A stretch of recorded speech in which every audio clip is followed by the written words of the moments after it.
오늘도 클릭해주셔서 감사합니다. 구독과 좋아요 부탁드립니다.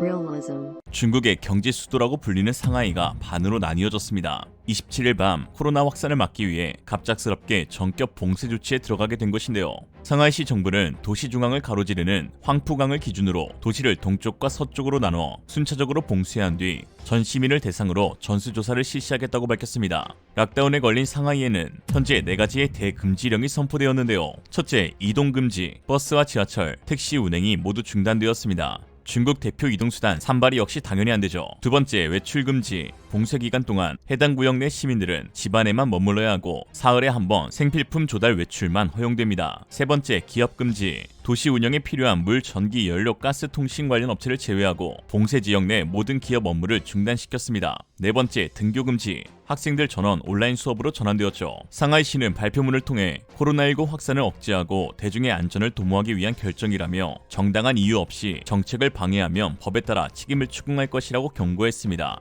정당한 이유란 당국의 입맛대로니 중국인들은 유념하시기 바랍니다. 참고로 만상 임산부가 외출 허가를 받지 못해 유산되는 사건도 있었다는 거. 상하이 봉쇄 발표 당일 확진자 수는 2,000명을 기록하였는데요. 상하이시 당국은 봉쇄 전날까지 봉쇄는 결코 없다는 입장을 밝혀왔기 때문에 시민들은 당국만 믿다 뒤통수를 맞아 얼얼한 상황입니다. 믿을 게 따로 있지. 구홍우이 상하이시 정부 부비서장은 15일 기자회견에서 상하이 확진자의 90%가 무증상이라면서 방역 통제에 어려움이 있는 것은 사실이지만 도시 봉쇄는 없을 것이라며 그럴 필요도 없다고 강조했었고, 봉쇄 발표 전날인 26일에도 우판 상하이시 방역통제위원은 상하이는 상하이 시민만의 것이 아니다라며 상하이를 봉쇄하면 중국 전체 경제는 물론 세계 경제에 큰 영향을 준다, 대승적 관점에서 바라봐야 한다면서 도시 봉쇄 불가 입장을 밝혔습니다. 하지만 바로 다음날 기습적으로 그것도 SNS인 위챗을 통해 봉쇄를 발표했습니다. 역시 중국이 그렇다면 아닌 거다. 일각에서는 텐진, 선전 등 중국 내 대도시에서 봉쇄 조치가 시행되며 중국인들이 정부에 대한 불만을 표시하면서 물건 사재기 현상이 나타난 점을 우려해 시민들을 속이고 봉쇄를 진행했다는 주장도 나오고 있습니다. 그러나 역시 상하이에서도 식료품을 사재기 하려는 사람들이 마트에 몰려들어 혼비백산 그 자체였습니다. 봉쇄령에 상하이 시민들은 마음이 급해졌고 봉쇄 기간 동안 먹을 식료품과 생필품 등을 구매하고자 마트에 몰렸습니다. 이들은 매대에 놓인 물건을 전부 쓸어 담거나 서로 물건을 차지하려는 등 한동안 소동을 벌였죠. 이날 중국 소셜미디어에서는 이러한 상황을 여실히 보여주는 영상이 다수 게시되었습니다. 한 네티즌은 식료품 가게 안에서 두 남성이 서로 언성을 높이며 다투는 모습을 공개했는데요. 중국인은 사람의 형상을 한 박. 또한 한 중국인은 본인 몸 절반 크기의 봉지에 컵라면 등 즉석조리 식품을 가득 담고 가기도 하였습니다. 웨이보에서는 검열이 된 탓인지 정부의 시행령에 불만을 제기하는 글들은 올라오지 않았으나 도시 내부에서는 시민들의 반발이 상당히 거셉니다. 단 한 명의 확진자만 나와도 해당 지역 전체를 봉쇄하는 중국 특유의 제로 코로나 정책이 한계에 달했다는 평가이죠. 시진핑은 올 10월로 예정된 3연임을 앞두고 미국 등 서구 주요국보다 확진자가 적다는 방역 성과를 자랑하기 위해 제로 코로나 정책을 무리하게 고수하고 있는데요. 한 전문가는 제로 코로나는 사실상 확진자 수를 가리기 위한 수단일 뿐 발표된 통계와 실제 상황은 상당한 괴리가 존재할 것이라고 하였습니다. 못해도 그 수에 0 2개는 더 붙여야겠죠. 그도 그럴 것이 2,000명 확진자로 2,500만 명의 경제 수도 상하이를 봉쇄한다는 게 중국 당국 입장에서도 상당한 부담감으로 작용하기 때문에 대다수의 사람들은 이미 오래전부터 중국 내 확진자 수가 훨씬 많았던 것이 아니냐는 의구심을 제기하고 있습니다. 이런 상황 가운데 지난 1월 한국 여자배구 간판 김연경 선수의 발언이 새삼 화제가 되고 있는데요.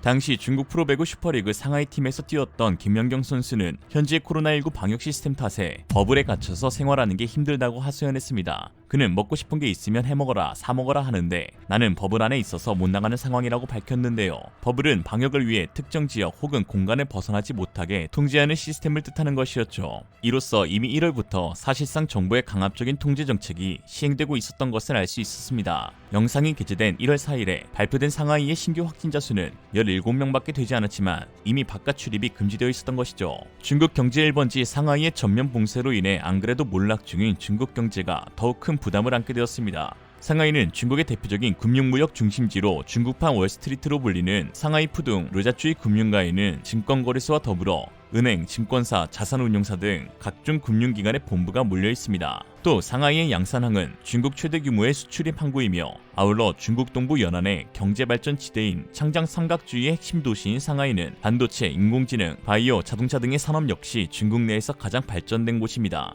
이러한 대도시들의 연이은 락다운에 정부가 제시한 5.5% 경제 성장률 목표를 달성하는데 큰 어려움이 따를 것으로 보이는데요. 사실 이 5.5%도 그나마 최근 10년 평균에서 크게 하향돼 발표된 것이기에 본격적인 중국 경제의 붕괴로 이어질 수 있다는 관측도 나오고 있습니다. 블룸버그 통신은 올해 중국의 출발이 이미 취약했다는 점을 고려하면 상하이의 봉쇄와 다른 지역으로의 봉쇄 확대 가능성은 중국이 올해 5.5%의 성장 목표를 달성하는 것을 더욱 어렵게 만들 것이라고 진단했습니다. 실제로 이달 들어 중국의 31개 성급 행정구역 가운데 이미 28개 행정구역에서 코로나가 확산 중이고 이에 중국 전역에서 소비 심리가 크게 위축되고 있습니다. 중국의 3대 경제성장 엔진 중 하나로 꼽히는 소비가 장기간 본 궤도로 회복하지 못함에 따라 경제성장률도 급감할 것으로 보이는데요. 높은 경제성장률은 중국 정부, 정확히 시진핑에게 있어서 가장 중요한 지표 중 하나입니다. 왜냐하면 그동안 시진핑은 높은 경제 성장률을 명분으로 자신의 1인 권력을 합리화하면서 안정적인 독재 체제를 유지해올 수 있었기 때문입니다.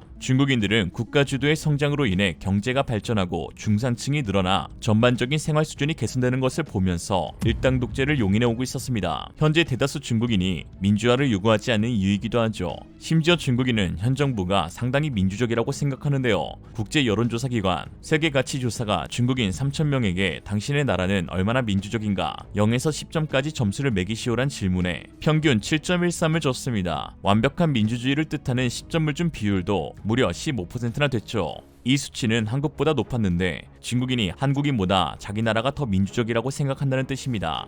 역시 모든 국민은 그들의 수준에 맞는 정부를 가진다. 우리가 이렇게 잘 먹고 잘 살게 되었으니 아무래도 상관없다는 논리로 시진핑 권력이 유지될 수 있었던 것인데 문제는 중국의 경제 붕괴는 이미 벌어지고 있다는 것입니다. 지난해 12월 영국의 경제석학은 중국 경제에 관한 충격적인 발언을 하였는데요. 조지 메너스 영국 옥스퍼드대 교수는 가디언에 기고한 중국 경제기적에서 신기루로 라는 제목의 칼럼에서 중국의 고성장은 끝났으며 현재의 중국은 1960년대의 소련, 1980년대의 일본의 21세기 버전으로 중진국 함정에 빠진 중국은 과도한 부채로 성장이 둔화하고 있으며 경제 구조도 심각한 불균형에 놓여 있다. 개인 소득은 멕시코 수준이지만 소비는 페루보다 낮고 국내 총생산 GDP에서 소비가 차지하는 부분은 37%인데 이는 2010년 수준이며 2000년보다 훨씬 낮은 것을 알 수 있다. 시진핑이 공동부유라는 구호를 내세워 소득과 지역 격차를 극복하려는 시도는 중국 경제에 필요한 생산성 향상과 혁신을 어렵게 만든다.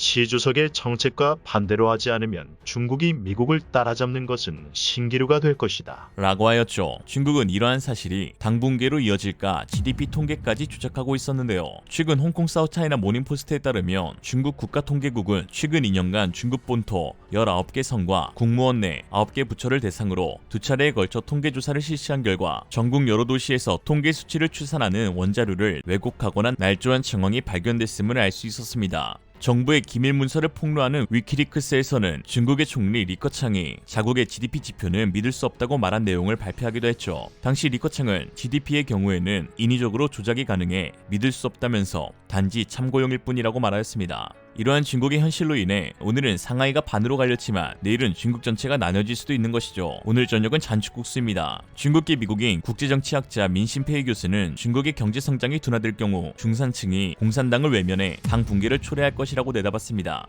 한편 최근 리얼리즘은 시진핑 관련 폭로할 것이 있다는 중국인과 연락이 닿았습니다. 그는 어제 자신의 SNS에 워스 중거런 워부시환 시진핑 이란 글을 올리며 정부를 강하게 비판하기도 했는데요. 할 말이 많아 보이는 그를 만나기 위해 직접 그가 있는 곳으로 가서 한번 알아보겠습니다. 그만 알아보죠. 이상으로 리얼리즘이었습니다. 여러분의 생각은 어떠신가요? 현명하고 지혜로운 여러분의 의견을 지금 댓글에 남겨주세요. 감사합니다.